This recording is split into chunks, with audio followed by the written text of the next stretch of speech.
carinho especial pelo ramo imobiliário aqui no Brasil não é segredo, a gente sabe que o brasileiro gosta de comprar, vender apartamentos, até mesmo o sonho da casa própria, né? E nos Estados Unidos isso aí já é antigo e o mercado é muito maior do que aqui no Brasil. Lá, a espécie de fundo imobiliário movimenta em torno de 1,2 trilhão de dólares e aqui no Brasil gira em torno de 120 bilhões de reais quando a gente fala em fundos imobiliários. A diferença é grotesca. Bem, hoje a gente vai falar da diferença entre FIIs e REITs, que é a espécie de fundos imobiliários lá nos Estados Unidos que tem algumas peculiaridades e diferenças. Aproveita, se inscreve no canal do Eu Quero Investir, ativa o sininho para receber a notificação de quando tem vídeo novo e também nos siga em nossas redes sociais. Vamos falar das diferenças entre FIIs e REITs.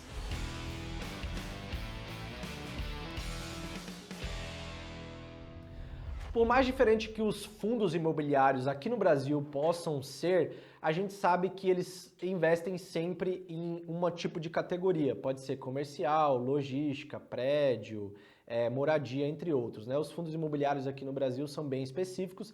E se você quiser saber um pouco mais sobre fundo imobiliário, lembra que a gente já fez alguns vídeos aqui sobre FIIs.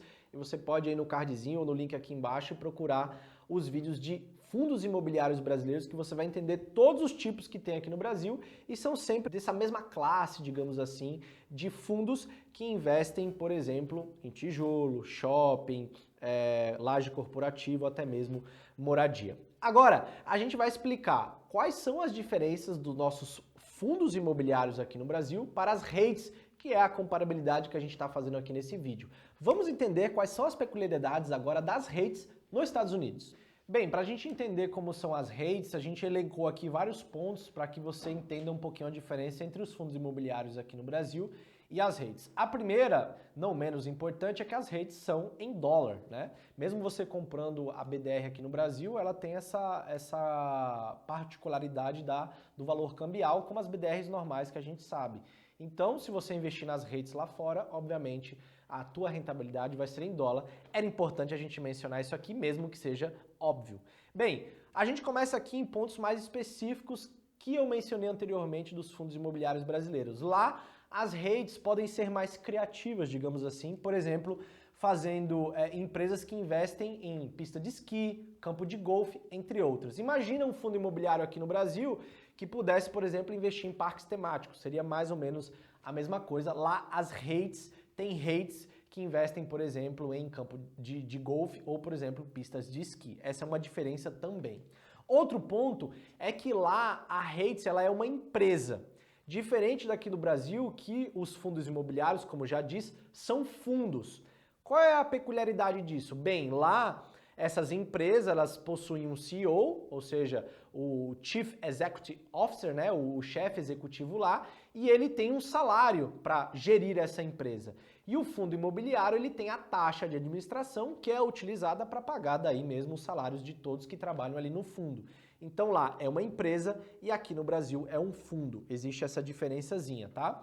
Outro ponto é, por ser uma empresa, a REIT ela pode se alavancar, ou seja, ela pode pegar crédito no mercado. Um exemplo disso é, por exemplo, ela pega um crédito baixo, lá nos Estados Unidos tem essas linhas de crédito baixas, compra o imóvel, loca esse imóvel para uma taxa mais alta e ganha esse spread, ou seja, ela pegou um crédito a 3%, loca o imóvel com uma taxa, por exemplo, de 5% e ganha esse spreadzinho, que o spread é a diferença dessas duas taxas. Então lá, por ser uma empresa, ela pode se alavancar, que pode ser ou um remédio ou talvez o veneno, né? Precisa tomar muito cuidado com a alavancagem dessas empresas.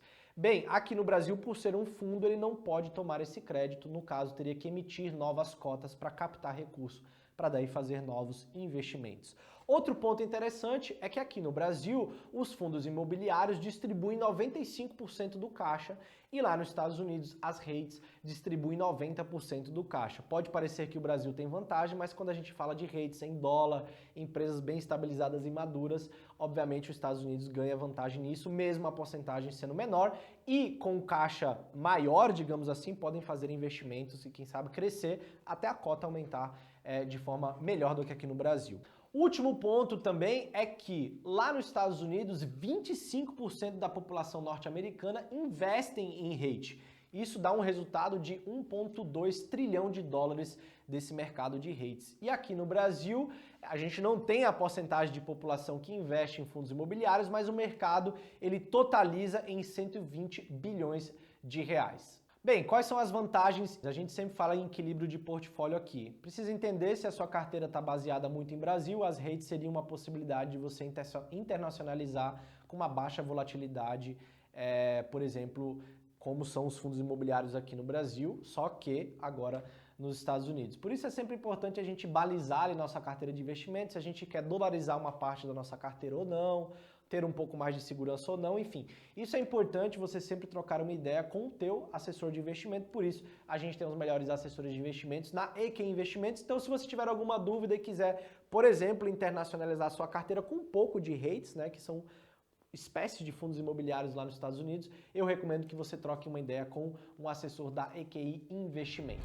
Agora que vocês já sabem a diferença entre FIIs e REITs, comenta aqui embaixo se você já investiu em alguma REIT nos Estados Unidos, ou se você tem vontade, ou ficou curioso por conta desse vídeo aqui. Comenta aqui embaixo que a gente responde você pessoalmente. Não esquece também de se inscrever no canal do Eu Quero Investir, ativar o sininho para receber notificação de quando tem vídeo novo e também nos siga em nossas redes sociais. Segue o Razia também, @LuizRazia. Eu fico por aqui, até o próximo vídeo. Tchau!